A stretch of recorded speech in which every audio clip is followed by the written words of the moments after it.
Buenos días, tengan todos bienvenidos, el Señor les bendiga. Una alegría estar juntos compartiendo la cena del Señor y compartiendo y recordando el sacrificio de nuestro Señor Jesucristo. Y damos gracias al Señor por ello.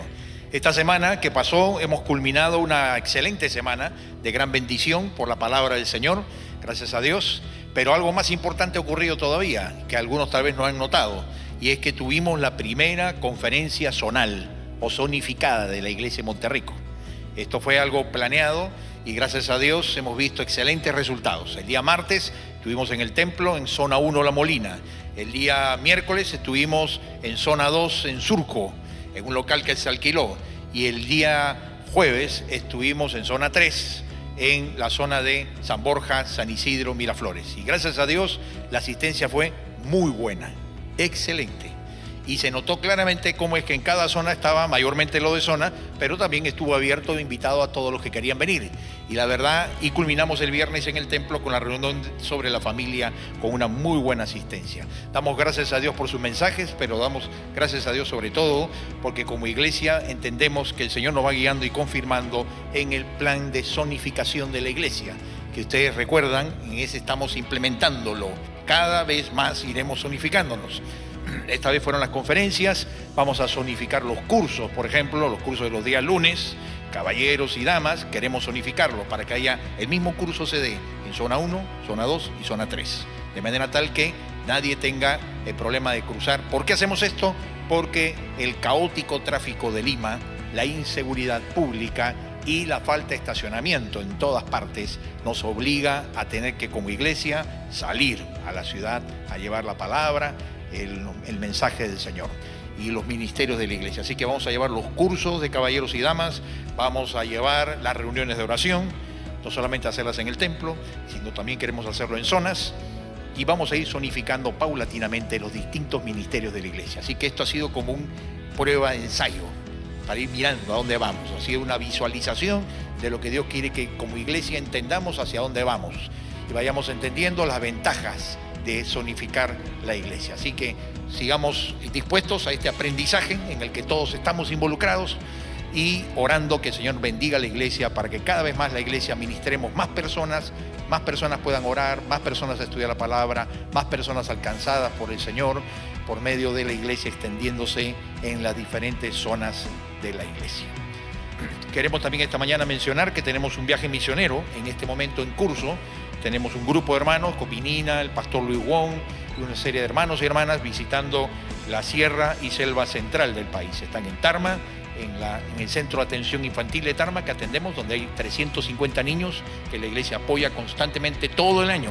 No solo en Navidad, si algunos no lo saben, todo el año, todas las semanas, todos los días se atiende a 350 niños, no solo panetón de Navidad. Y esto significa que tenemos que estar orando por ellos y se les visita constantemente para llevar la palabra, la instrucción, la enseñanza. Lo hacemos en conjunto con un convenio con la ONG de Compassion International y entonces sus oraciones por ellos. Estarán yendo a Tarma, La Merced, Oxapampa, Huancayo, Jauja, diferentes ciudades ministrando en las iglesias. Así que oremos por este grupo misionero de Monterrico durante este fin de semana. Pero además hoy, ante el mensaje, tenemos una fecha muy importante. Queremos celebrar a los maestros. Esta semana se celebró el Día del Maestro y los maestros cumplen una función muy importante en la sociedad y en la iglesia. Así que queremos orar por todos los maestros y felicitarlos y vamos a pedir que todos los maestros presentes, que sean maestros de universidades, de institutos, de distintos centros, de colegios, de escuela dominical de nuestra iglesia, por favor se pongan de pie para poder enseñar, para poder orar por la enseñanza. Esta semana pensando en esto, estaba recordando algunos maestros que impactaron mi vida en el colegio. Bueno, algunos deben ser héroes del magisterio, después de haberme enseñado, la verdad, porque esa época era un poco movido. Pero la verdad que he dado gracias a Dios por estos héroes del magisterio que me enseñaron y ahora queremos dar gracias por cada uno de ustedes. Cada maestro impacta la vida de mucha gente en universidades, institutos, distintos centros, colegios y en la iglesia. Maestro de escuela dominical. ¿Quién no recuerda un maestro, una maestra de escuela dominical en su iglesia también? Que impactó su vida o la de tus hijos con su amor, con la verdad, con la dedicación a la enseñanza. Así que Gracias a Dios por sus vidas, que Dios les bendiga grandemente y que el Señor los utilice con bendición y con dedicación para que no solo lo que dicen, sino como viven, impacte la vida de a quienes enseñan. Vamos a orar pidiendo que Dios bendiga sus vidas.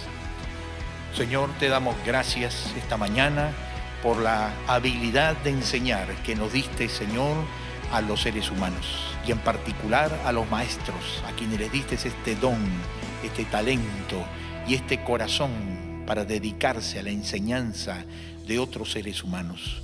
Gracias, Dios, porque esto también es reflejo de tu imagen y semejanza en nosotros, de este Dios, pastor, maestro de maestro, que eres tú, Señor.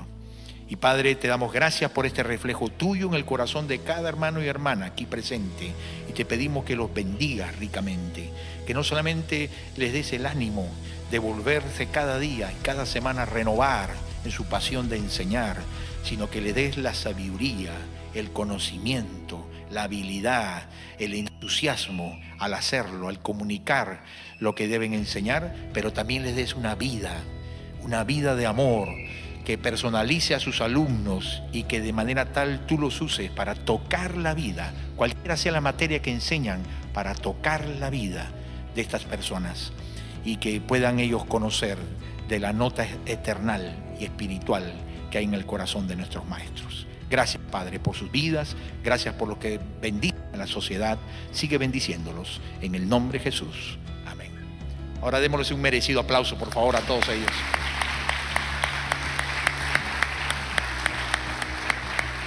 Gracias a Dios por los maestros y la tarea que hacen en la sociedad y en la iglesia, de veras, tarea muy sacrificada y necesariamente cada vez más mejor reconocida y recompensada por la sociedad debe ser. Bien, esta mañana tenemos el tema de esta mañana en la serie de la influencia transformadora en la sociedad y queremos avanzar en ello y estamos queriendo tratar un tema que tienen ustedes en sus bosquejos que hemos llamado Frente a la crisis, soluciones humanas y respuesta de Dios. Soluciones humanas y respuesta de Dios. Yo me estaba acordando de un evento que ocurrió aquí en el Perú, una tragedia que enlutó más de, creo yo, 400 hogares en Lima. ¿Se acuerdan ustedes? En una Navidad, en un centro comercial.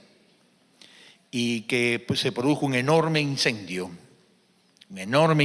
con toda la falta de seguridad que hay en esta zona de la ciudad comercial, allá en Lima, en el centro de Lima. Y que la gente al ver el incendio, al ver la crisis, buscaron soluciones humanas. Y entonces muchos, creyendo que era lo mejor que hacían, corrieron dentro de sus tiendas. Algunos para proteger su mercadería, cuentan después los que sobrevivieron, pensando que en medio del incendio, ¿qué pasaría? Sería una cosa pequeña, podrían ellos estar guardándose de desmanes o de que gente aproveche el pánico, como pasa a veces, y estuvieran robando sus mercaderías. Así que se metieron en sus tiendas y se encerraron en sus tiendas.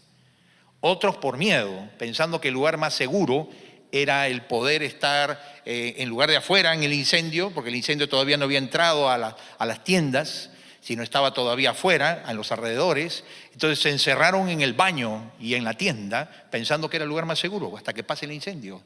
Y otros por miedo, simplemente sin pensar, creyendo que era la mejor forma de responder a la crisis.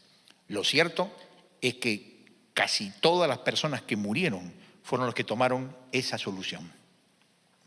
Y se dice que fue tal el fuego y el calor que se dio que la mayoría de estas más casi 400 personas, si mal no recuerdo, no se encontró nada de ellos. No hubo ni cenizas, porque fueron tantas horas con tanto material combustible de las telas y los fuegos artificiales, ¿no es cierto?, petardos y todas las cosas que eran guardaban allí, ilegales de paso en muchos casos, madera, telas, que las horas y horas hicieron esto de un horno tan grande que prácticamente se esfumaron completamente. Algunas personas no pudieron enterrar nada, ataúdes vacíos, porque no encontraron ni un hueso. Y a mí me hizo pensar muchos años esto, ¿sabes?, acerca de cómo los seres humanos tomamos soluciones. Buscamos soluciones en la urgencia y muchas veces lo que queremos que es nuestra solución termina siendo el desastre. Y nos puede pasar a todos como seres humanos, definitivamente. Cuando uno ve la vida está llena de enfrentar batallas, dificultades, problemas, circunstancias, decisiones. Y frente a situaciones críticas hay que tomar decisiones críticas. Y no están muchas veces, no tenemos a veces todas las condiciones a favor para tomar las mejores decisiones, porque se nos obnubila el entendimiento, se nos confunden las emociones y la presión de las circunstancias externas e internas nos juegan en contra muchas veces. Como dice el dicho, a veces el remedio resulta peor que la enfermedad. Muchas veces el remedio que buscamos resulta muchas veces peor que la misma enfermedad o el problema que queríamos solucionar. Y esto me hace recordar a mí dos pasajes de la Escritura en el Antiguo Testamento que Moisés tuvo que enfrentar. Moisés enfrentó grandes dificultades, enfrentó con Israel enormes problemas para salir de Egipto, las 10 plagas, luego en el desierto 40 años, enfrentando problemas, dificultades, crisis constantemente, crisis tras crisis.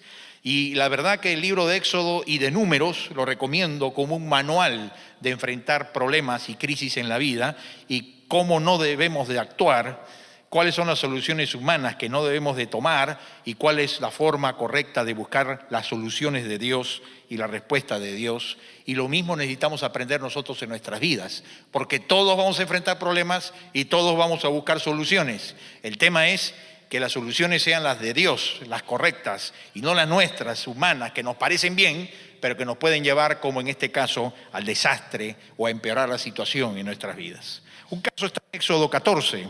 Ese es el momento en cuando están por cruzar el Mar Rojo. Y antes de cruzar el Mar Rojo, Dios los había bendecido. Después de la 10ª plaga, les había liberado. El faraón les había dicho, váyanse, ¿no es cierto?, por fin. Incluso pidieron oro, plata a los vecinos y se los regalaron con tal que se vayan. Pues habían muerto todos los primogénitos de Egipto en seres humanos y en animales. Y cuando llegan frente al Mar Rojo y ven que el ejército de Faraón se había recuperado y los persigue y se sienten emboscados, teniendo el mar a la espalda y al ejército delante de ellos, y donde creían ellos que era una muerte segura, dice que entonces buscaron soluciones humanas. He aquí los egipcios venían tras ellos, por lo que los hijos de Israel temieron en gran manera y clamaron a Jehová. ¿Y qué hicieron? Y dijeron a Moisés, ¿no había sepulcros en Egipto que nos has sacado para que muramos en el desierto? Sí, frente a la dificultad, ante el problema ante la necesidad de seguridad, frente al temor, ¿cuál fue la reacción de ellos? Se fueron en contra de Moisés. Y le dijeron, ¿por qué nos has sacado al desierto? Nos hubiéramos podido morir tranquilos, aunque sean nuestras camas echaditos, antes que morir aquí en el desierto. La típica forma de ver el problema a la manera humana y no a la manera de Dios. Y sabemos cómo Dios respondió, ¿no? En su misericordia, Dios abrió el Mar Rojo, cruzaron en seco y Dios los bendijo. Pero la crisis y la respuesta humana están claramente señaladas aquí. Otro pasaje está en Éxodo 17.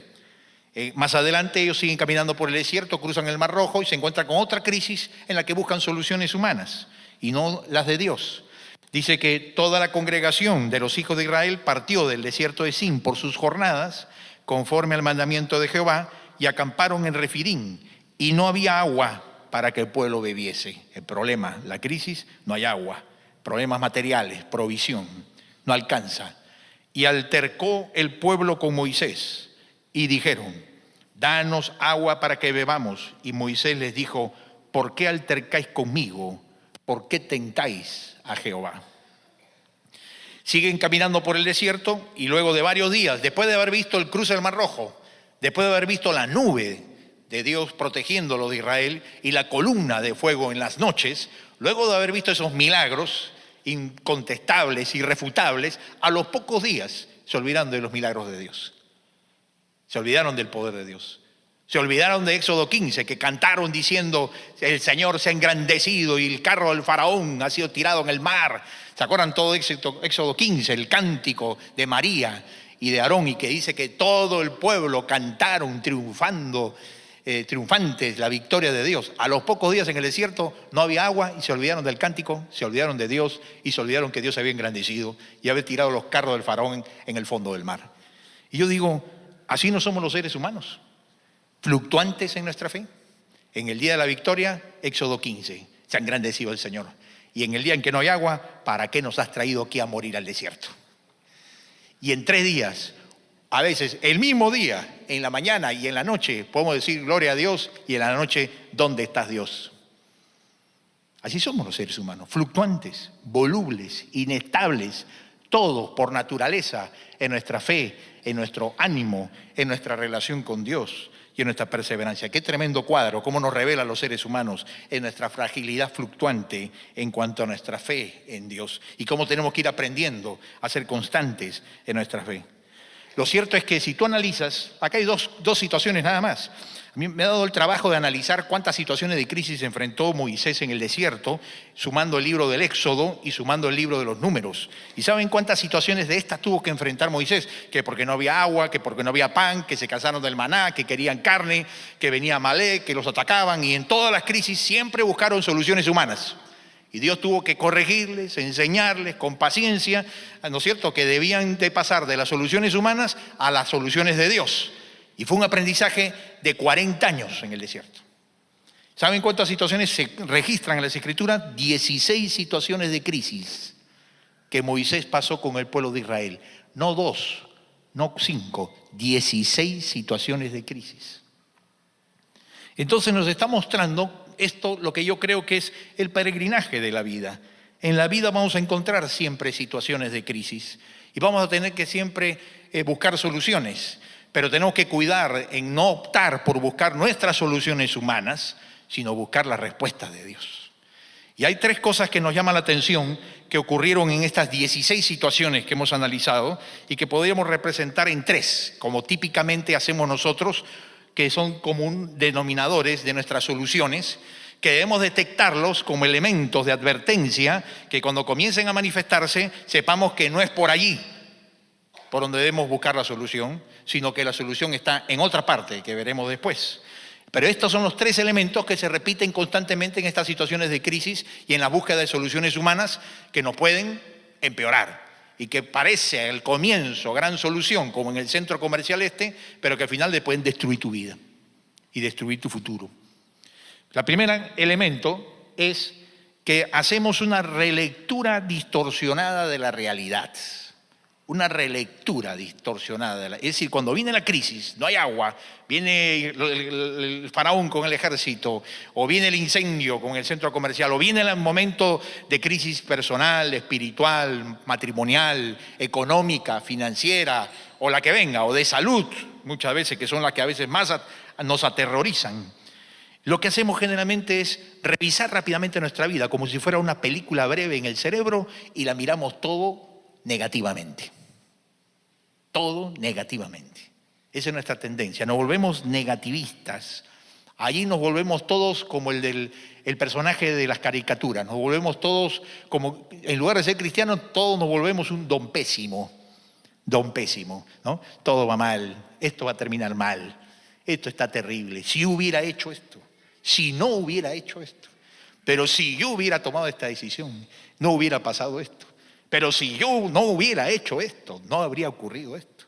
Y esto es lo que hacía el pueblo de Israel. El pueblo de Israel, en uno de los tantos pasajes donde sale don pésimo retratado completamente, y nos retrata a nosotros muchas veces frente a la crisis, es este de Éxodo 14:12. Fíjate qué dijeron el pueblo de Israel a Moisés, cuando veían que venían los carros del faraón y todavía no había abierto Dios el cruce del Mar Rojo. Antes de abrirlo, ¿qué pensaba Israel? Israel no decía, el Señor, confiamos en ti, tú eres nuestro Dios, nuestra roca fuerte. Nada.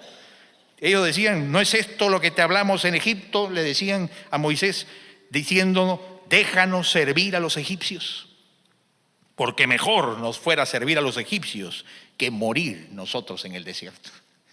Qué tremendo, ¿no? Y uno analiza, claro, nosotros no estamos en sus sandalias, ¿no? Porque no son zapatos sino sandalias las que usaban en el desierto en ese momento. Pero nos retrata a todos en la crisis. Es decir, en ese momento distorsionaron la realidad. Ellos estaban diciendo que era mejor ser esclavos en Egipto Ellos habían sido esclavos en Egipto 430 años y habían sido tratados cruelmente por los egipcios. Y en los últimos tiempos, se calcula que 2 años más o menos duran las 10 plagas que Dios mandó contra Egipto para que suelte a su pueblo y vayan al desierto. 2 años se calculan más o menos, o año y medio, los estudiosos.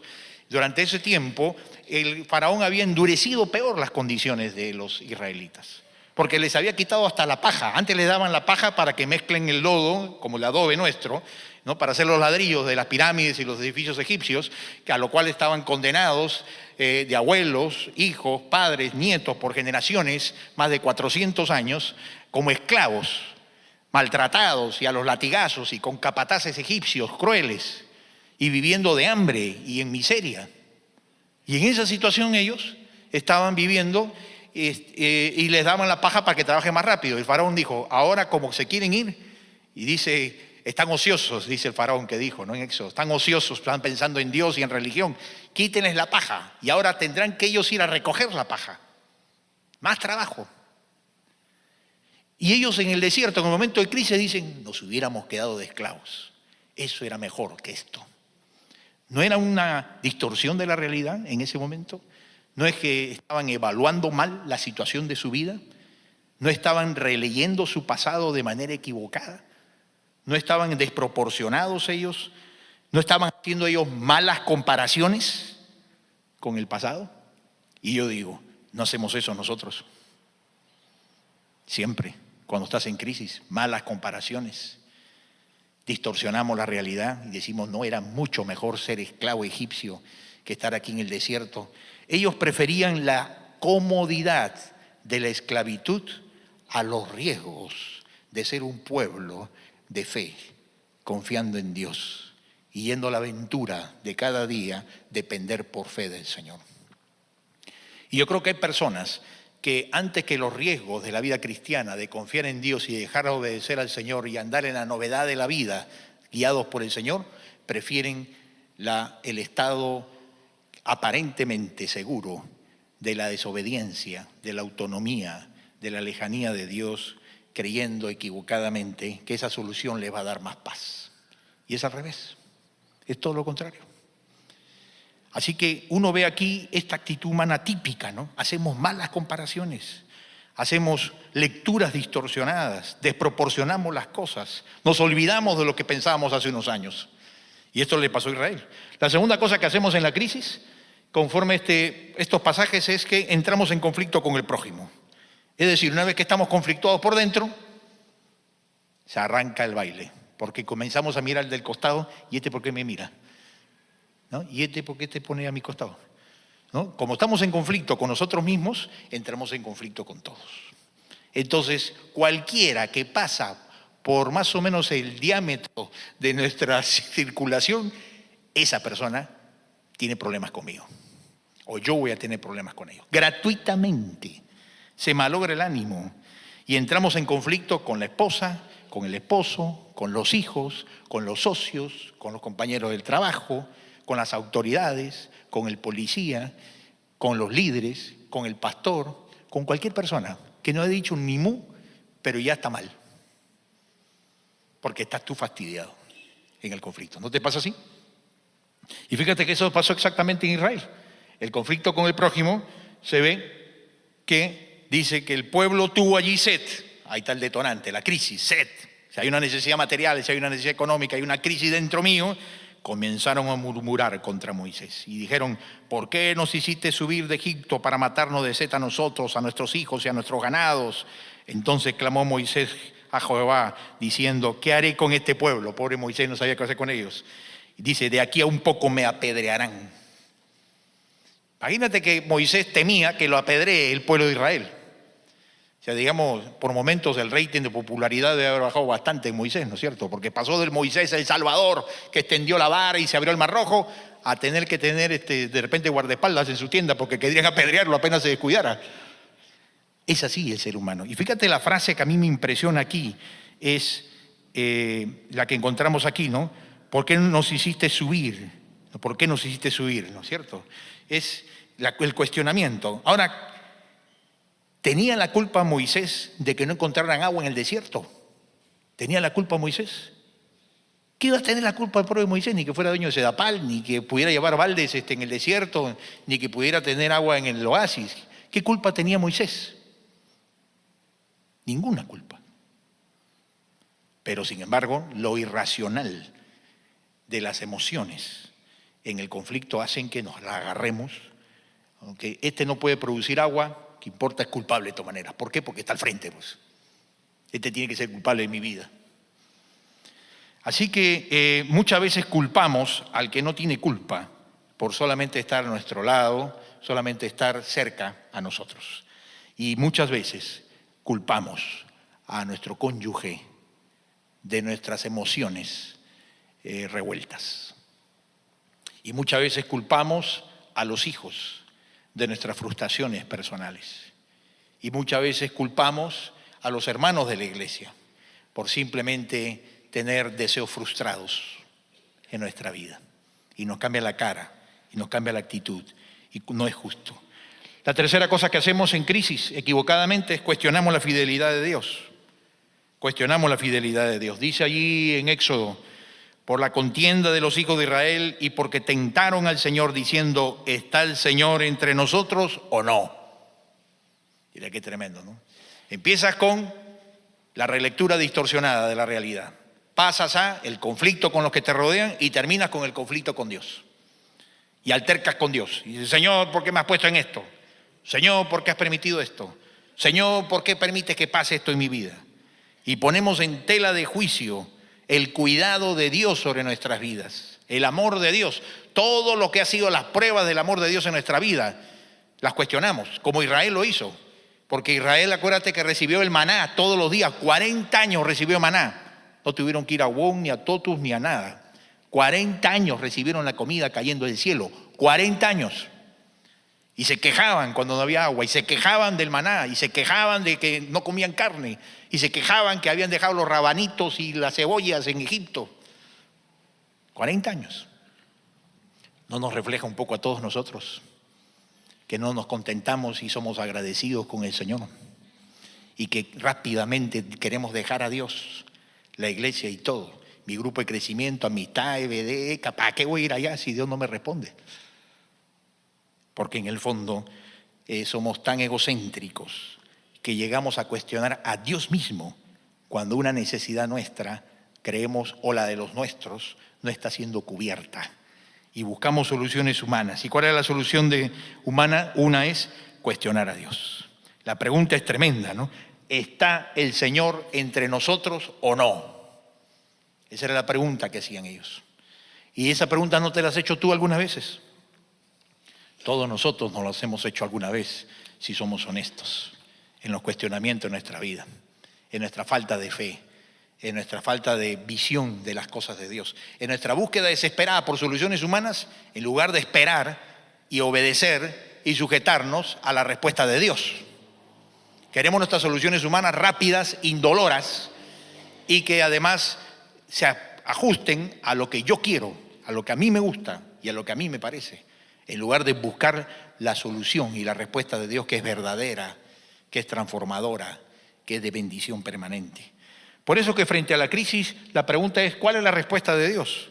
Y así como Moisés nos muestra a nosotros que el pueblo de Israel buscaba de soluciones humanas equivocadas, hay un salmo, el Salmo 25, que en estos días me fue de mucha bendición y lo compartíamos en el cuerpo pastoral de la iglesia, porque cuando nos bendice algo queremos compartirlo con los demás y es así. No crean que el rey David la pasó siempre fácil, cantando, ¿no es cierto?, con su arpa, saltando de aquí a allá. Él pasó con situaciones duras en su vida. Él cayó en adulterio escandaloso y el Señor le hizo pagar consecuencias por eso, a pesar que se arrepintió.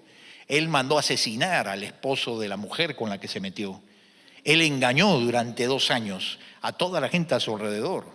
Murió el hijo que la mujer con la que tuvo relaciones estaba concibiendo como parte de la disciplina de Dios contra el rey David.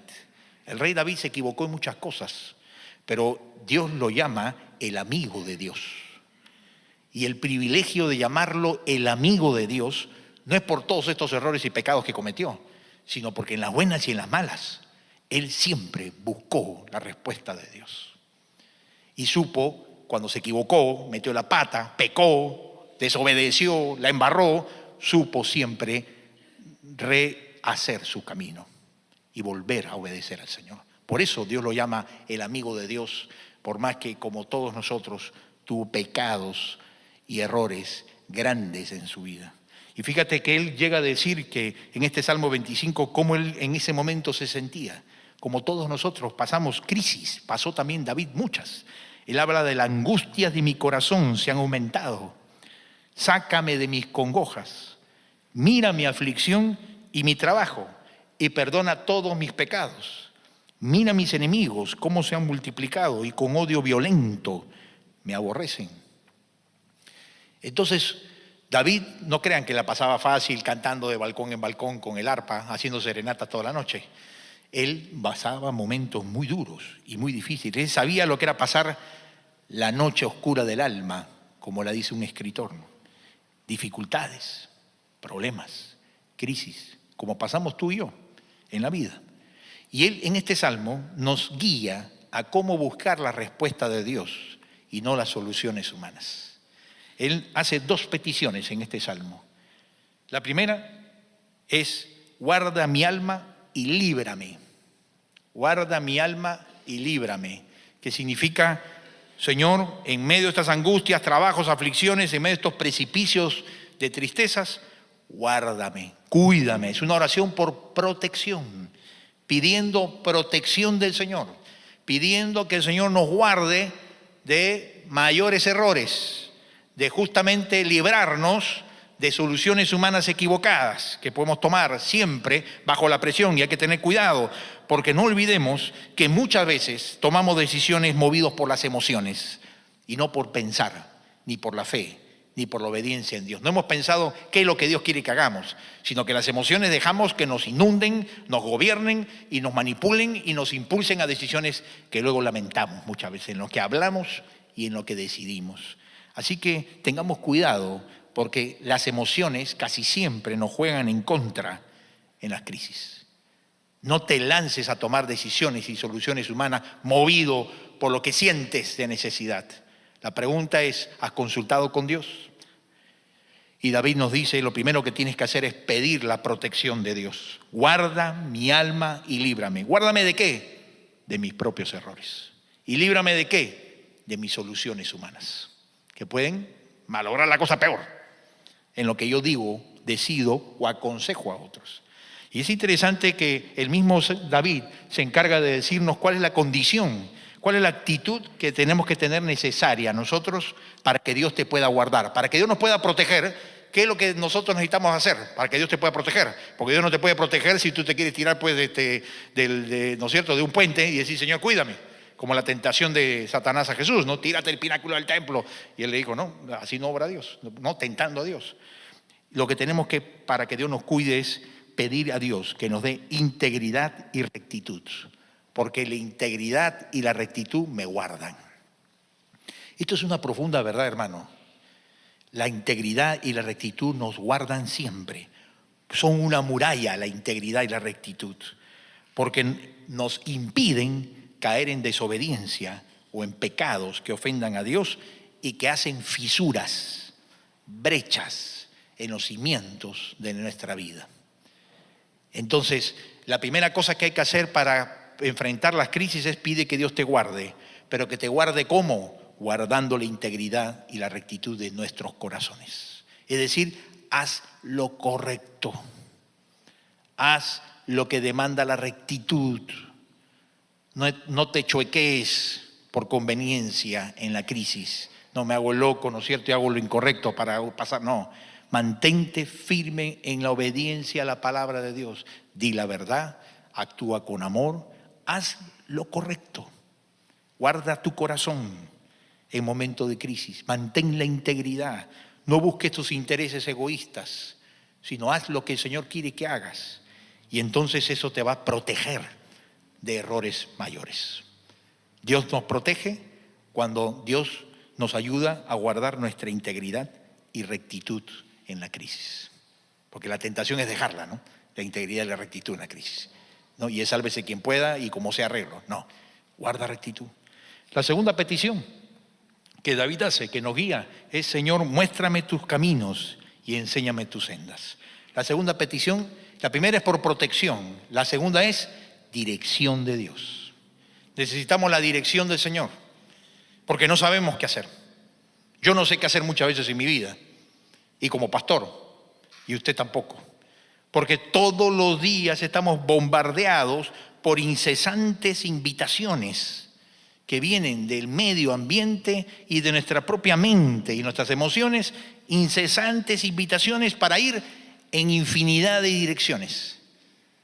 ¿Es así o no? Somos bombardeados todos los días por publicidad, por los medios de comunicación, que la gente te dice: no, mira, tú tienes que hacer definitivamente A, porque si no haces A estás muerto. Y después te encuentras con el otro y te dice: mira, si no es B, no funciona. Y el otro llega y te dice: sí, mira, C es lo que recomiendo. Y estamos incesantemente bombardeados por incitaciones a tomar distintas direcciones en nuestra vida. ¿Qué tenemos que hacer entonces los cristianos en medio de ello?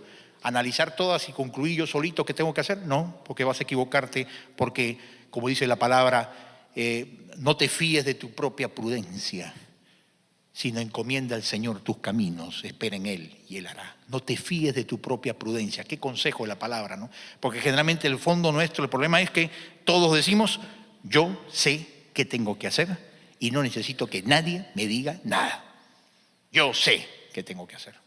Y esa actitud de orgullo, esa actitud de cerrarnos en nosotros mismos, esa actitud necia de autosuficiencia, de falsa sabiduría humana, porque en esa yo sé qué hacer, me cierro a mis soluciones humanas y ya estoy cerrando la puerta a la solución de Dios. Así que nunca diga: yo sé qué hacer.